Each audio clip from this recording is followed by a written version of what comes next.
Good afternoon. Tomorrow, and happy Monday. Tomorrow, our guest will be William O'Neill, the High Commissioner's designated expert for human rights on Haiti.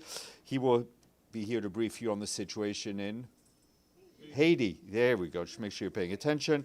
Then at 1 p.m., Kaya Kallas, the European Union's High Representative for Foreign and Security Policy, will be at the Security Council stakeout following her briefing to the Security Council.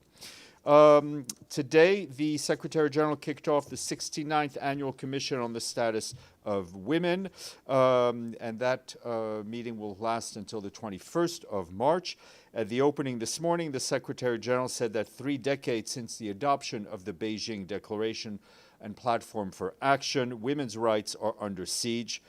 The poison of the patriarchy is back, he said, and it is back with a vengeance, adding that now is the time for those of us who care about equality for women and girls to stand up and speak out.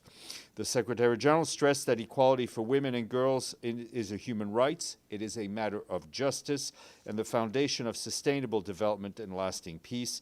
He urged all countries to deliver on the commitments they made last September when they adopted the Pact for the Future. These commitments include investing in women's and girls' education and training and in their economic empowerment and eradicating all forms of violence and harassment, among others. Today is also the International Day of Women Judges. It is a reminder that by investing in women and justice, we can help to ensure that women and all members of our societies are met with fairness and equality before the law, and that justice is better served. Turning to the situation in Syria, I can tell you the Secretary General is alarmed by the violent escalation in the coastal areas of Syria that has seen widespread summary killings, including of entire families, and the loss of at least one of our colleagues from UNRWA. He expresses his sincere condolences to Syrians mourning the loss of loved ones and wishes a speedy recovery for the injured. The Secretary General calls on all parties to protect civilians and to stop inflammatory rhetoric and actions as Syria contends with the legacy of 14 years of conflict and over 5 decades of authoritarian rule. The Secretary General reiterates his concern over the escalating tensions among other communities in Syria. The bloodshed in Syria must stop immediately, he said, and perpetrators of violations must be held to account. The concerns of Syria's communities must be addressed in a meaningful manner. The Secretary General takes note of the announcement by the caretaker authorities of the creation of an investigative committee as well as a committee for the preservation of civil peace.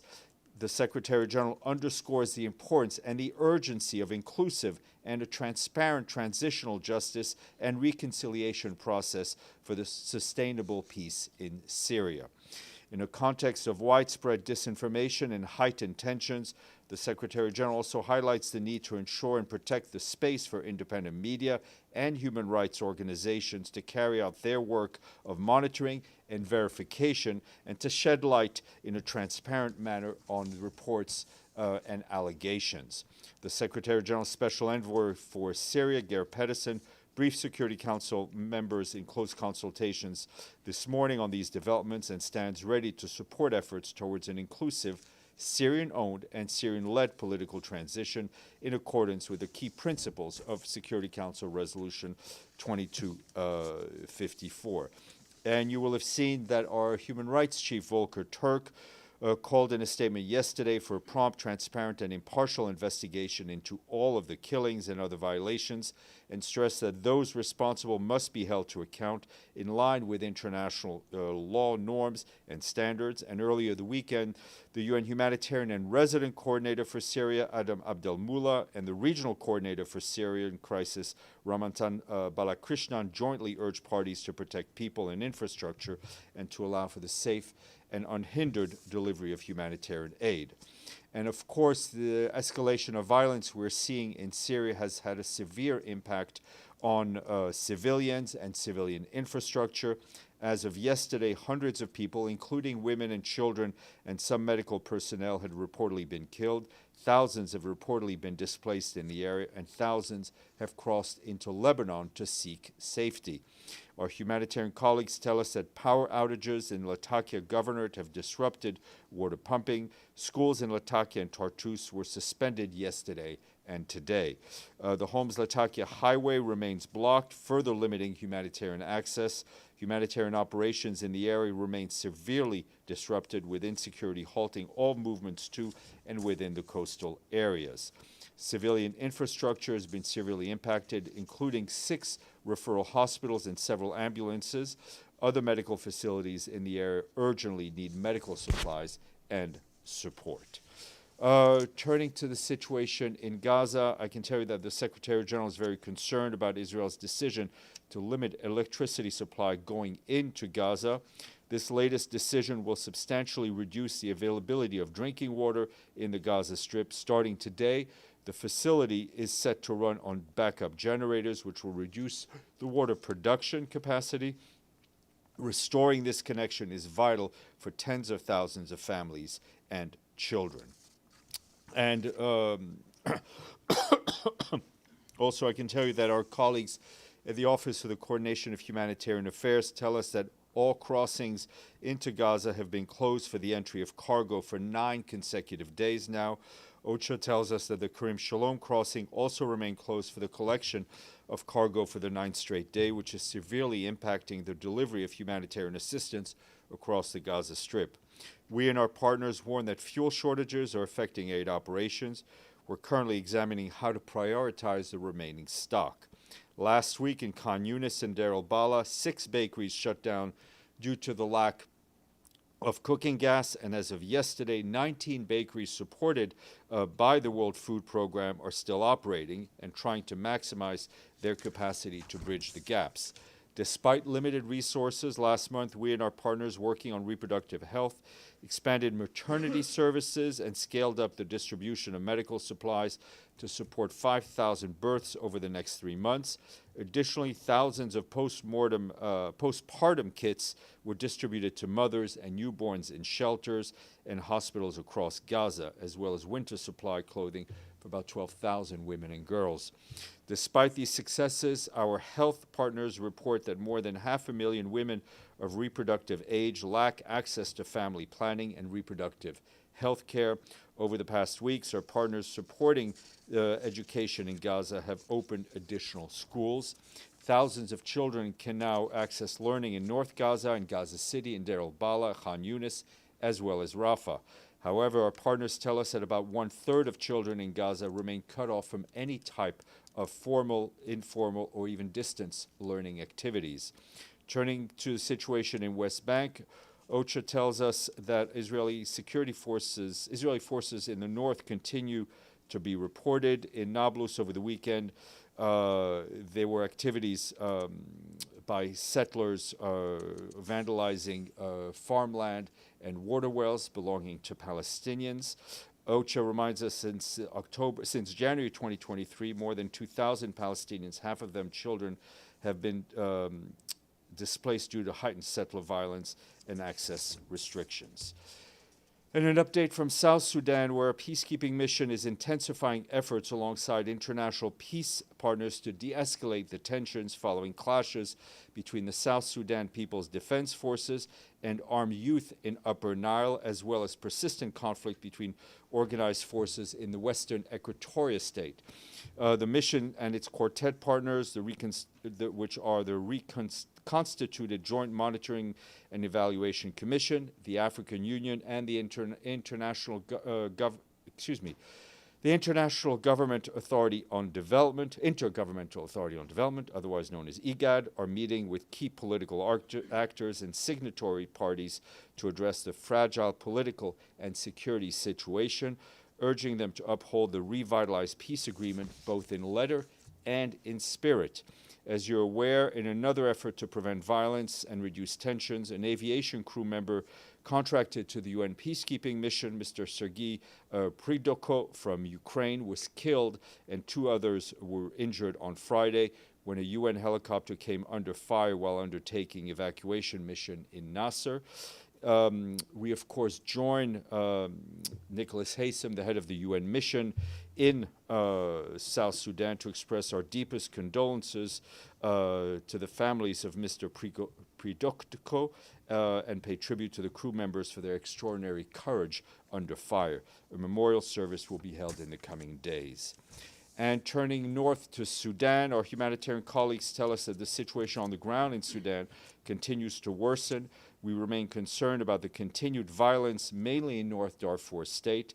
Last week, rising insecurity forced more than 23,000 people to leave their villages in Dar es Salaam locality, which is more than 60 kilometers south of the state capital, El Fasher. While humanitarian needs grow, funding is shrinking. The humanitarian resident coordinator for Sudan, Clementine Nkweta Salami, today expressed her deep concern over sweeping funding reductions and suspensions announced by top government donors recently. These cuts come at the worst possible moment for Sudan, where famine is spreading and over half of the population is going hungry. Also, disease outbreaks are deepening humanitarian crisis in the country.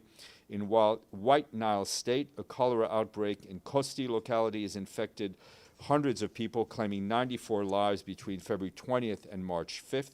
The outbreak is linked to people drawing water from contaminated sources, particularly the White Nile River, after electricity outages disrupted the town's water supply last month.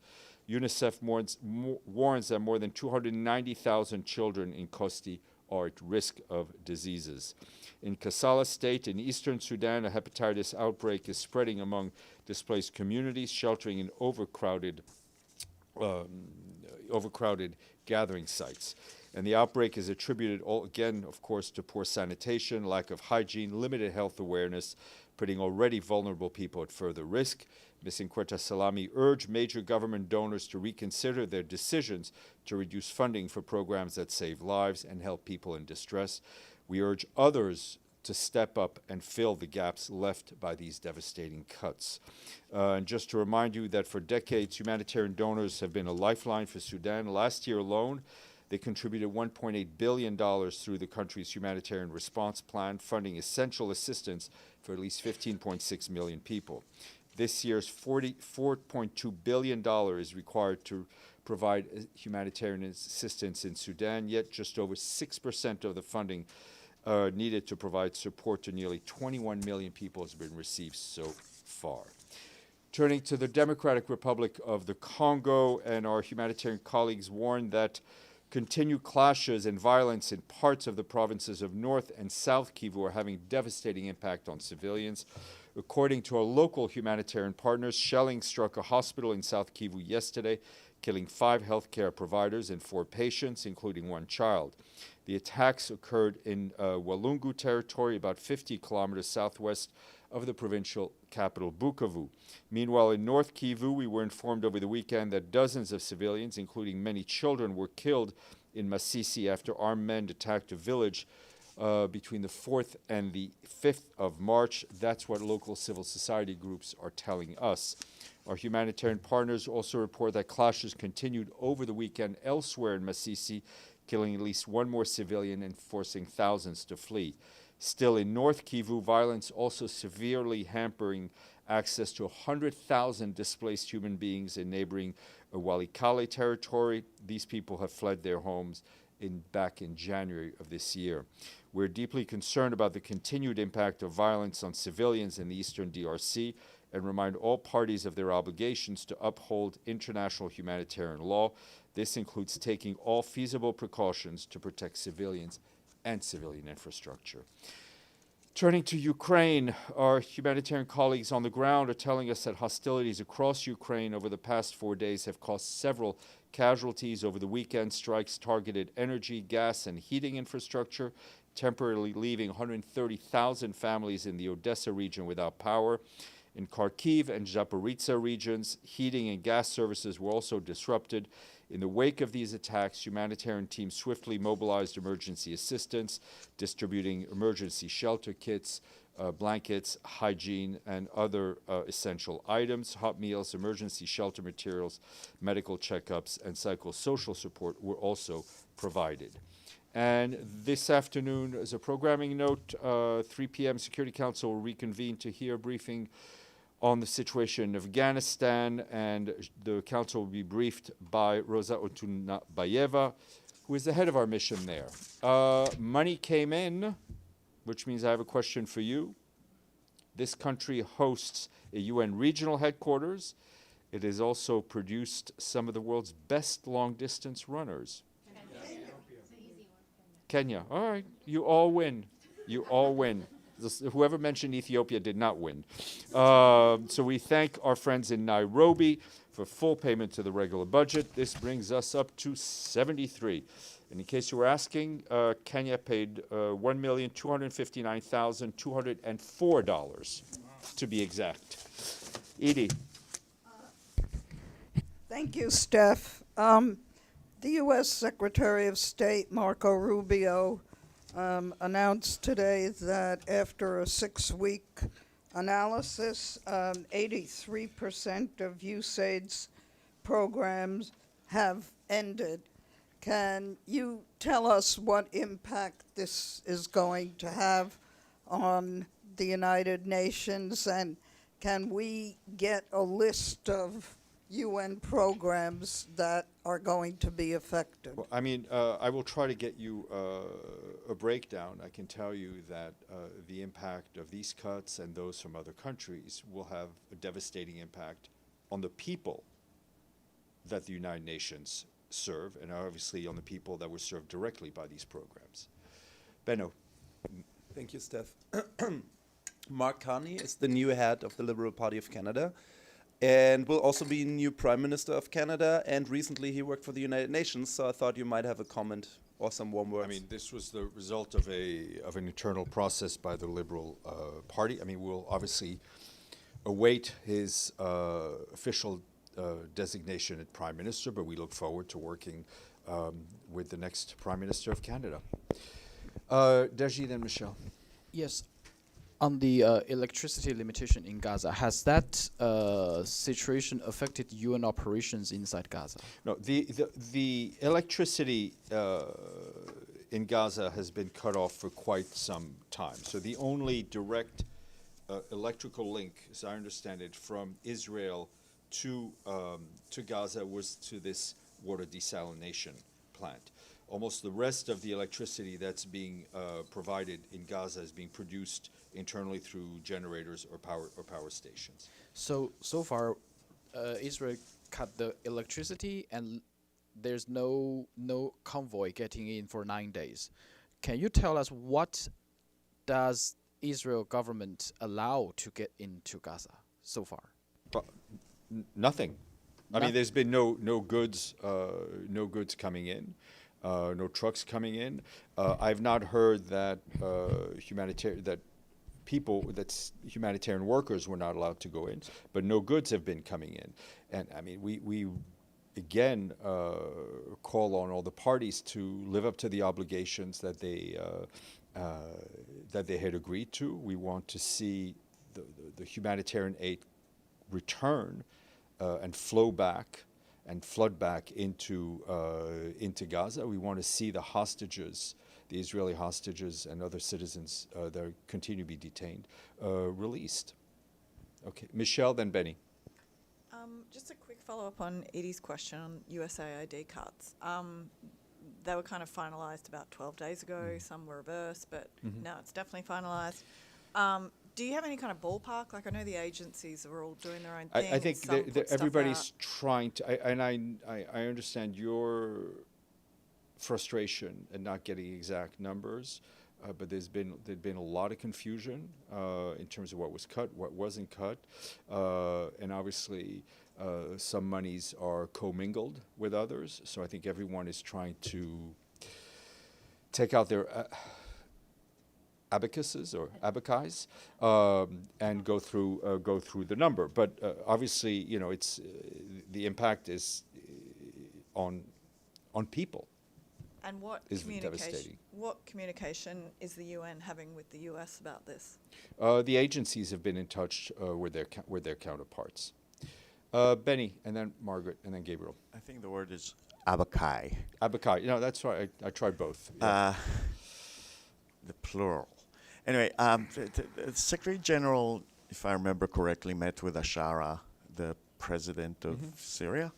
Has he talked to him since all these reports over the weekend came up? No, he has not. But our colleague in the political, Mr. Geir Pedersen's office, his deputy, if I'm not mistaken, is in Damascus and has been in touch with officials there.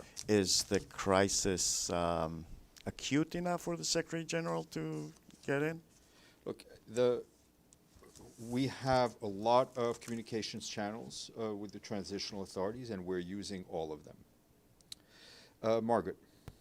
Just further on the USAID cuts, have you received any more termination letters since the last update you gave us? We will check. Okay. Gabriel, sorry. Thanks, Steph. On Gaza, would the Secretary General agree that cutting off the limited electricity supplies going into Gaza now are a collective punishment and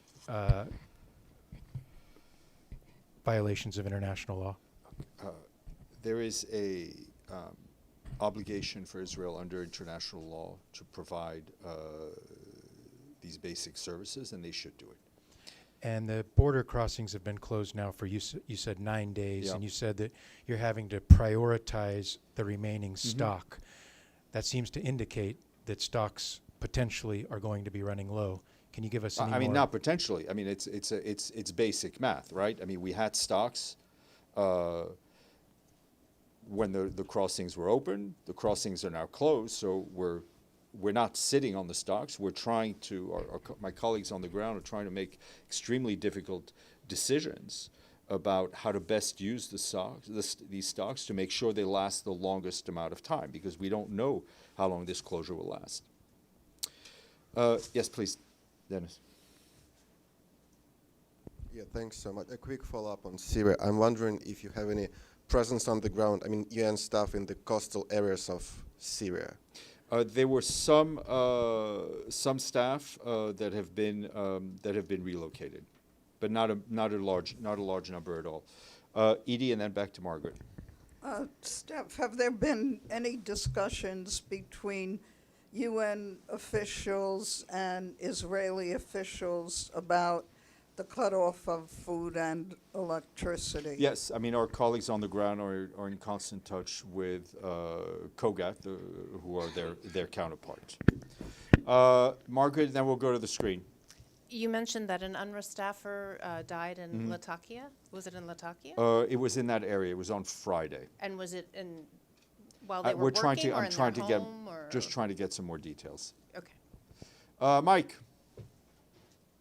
Sir, the Israeli ambassador to the UN in Geneva, Daniel Meron, said he reached out to UN agencies and other NGOs in an attempt to get them to essentially... Mike, hold on. There's a crazy echo in the room, so let's... I think it's this one.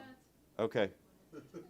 Let's try... It's a speaker. Tom, can we cut the Try it again, Mike. Check 1, 2, check 1, 2. Still got it? Benno, can you lower the... We're gonna have my assistant here, Benno. Let's see if we... Okay, go ahead, Mike. All right. Is it sounding okay now? Perfect. Thank you, Benno. Appreciate it. Thank you, Benno. Yeah. The Israeli ambassador to the UN, Daniel Meron, held a presser earlier today saying he's reached out to UN agencies and other NGOs to encourage them to essentially pick up UNRWA's responsibilities. Have you heard from any UN agencies that Ambassador Meron reached out to, or anything more you can comment on about? No, I haven't. potential I could tell you that UNRWA's mandate is given by the General Assembly, and as we've said here a number of times, its work, especially in the educational and the health sphere, is really irreplaceable. So the answer would be from those agencies, no, Well, thank you. I can't speak to them. This is the first I've heard of this particular announcement, but I've just kind of stated to you our principled position. But if I get more Second information question. for you, Mike, I will. Yes, go ahead. I appreciate it. The accusations of starvation and weaponization of food are coming in again here as Israel has cut off aid going into Gaza. I want to revert back to prior to the ceasefire, because these allegations kind of died off with the ceasefire. What evidence, because the UN parroted these allegations for a year and a half, there were reports that were retracted, there were projections that were retroactively changed by the IPC. What evidence does the UN have that there was a famine in Gaza at any point during the war? I think what There's we no said, images that- Mike, if I recall, and maybe your memory is better than mine, but at least from this podium, we talked about the very severe risk of famine.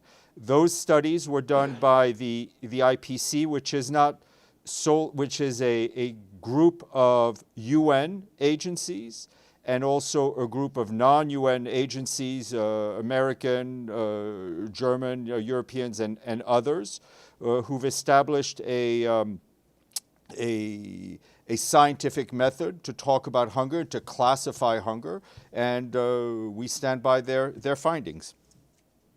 There was UN reports, numerous ones. I can't speak to what you said at a podium on any I know, given but day. I mean, but Mike, as you know better than I, we have the one thing we don't have. We may have the UN have the world's most recognizable logo, but there's no brand management.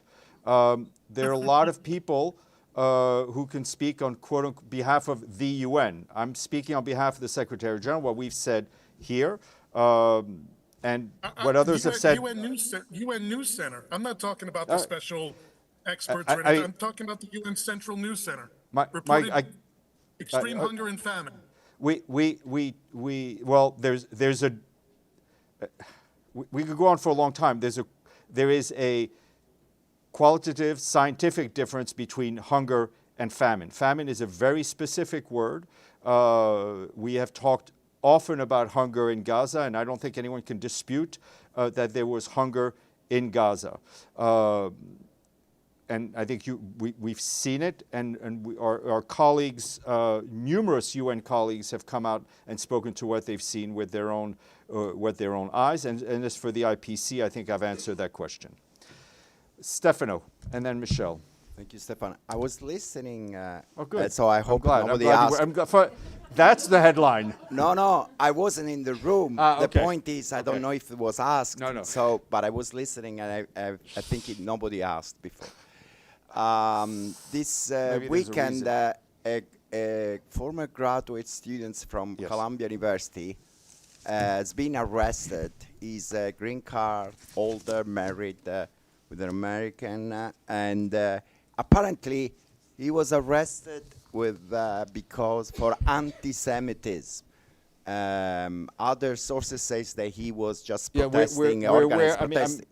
Question is, does the Secretary General his interest to this? Does the Secretary General think that freedom of expression is in danger in this country? We're aware of the reports. We've read the press reports. We don't have any more detail. I don't think we have the exact details of what happened. But I can tell you, for us, it is crucial to underscore the importance of respecting the right of freedom of expression and the right to peaceful assembly everywhere.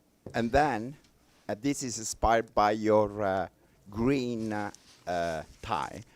In Italian, you know that green is hope, right? Speranza.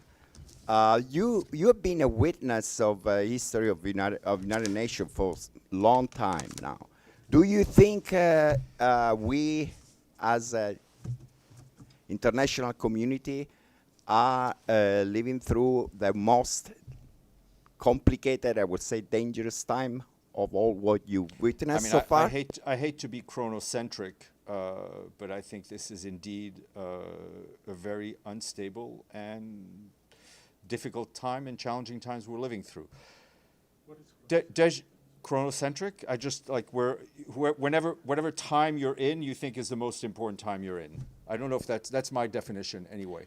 Deji and then Michelle. Okay. Very quick question. President of Ukraine, Zelensky, arrived in Saudi Arabia and going to have a talk with the U.S. officials. What's the UN's expectation from this talk? Listen, let's not put any carts before any horses. I think you know well, because you pay very close attention to what I say, what our position is on the end of the war in Ukraine. Michelle. Thank you, Steph. On the SG's remarks on Friday and today on women's rights, the first question that a lot of people ask is, he says, women's rights are under attack, we need to take action. A lot of people say, what can we do? So on a practical level, what would he recommend people do? I think stand up and speak. I mean, we all have agency, right? Stand up and speak. Be active in your own circle, whether as journalists, whether it's civil society leaders, whether it's political leaders, and as just plain citizens. Go ahead, Sinan, please. A couple of quick follow-up. Yeah. I wonder if Secretary General has received any proper reports about Syria. Proper in what sense? Any reports what happened in Syria over the weekend? Over the last few days? No, I mean, we've received reports from our team, from Geir Pedersen and our team on the ground, but I think given that we do not have the exact picture of what happened, it is clear that there were atrocities committed, that people died, and it is also clear that we will need accountability for this, and that we need to have a clear picture. And as I said earlier today, it is critical for the authorities in Syria to allow for free media to do their job and for human rights organizations to do their job, so they can report for all of us on exactly what happened. Thank you all. Since the minorities are under attack, so I wonder if UN is doing anything particular to protect those minorities. I mean, this has been our constant message to the caretaker authorities, and will continue to be. Thank you.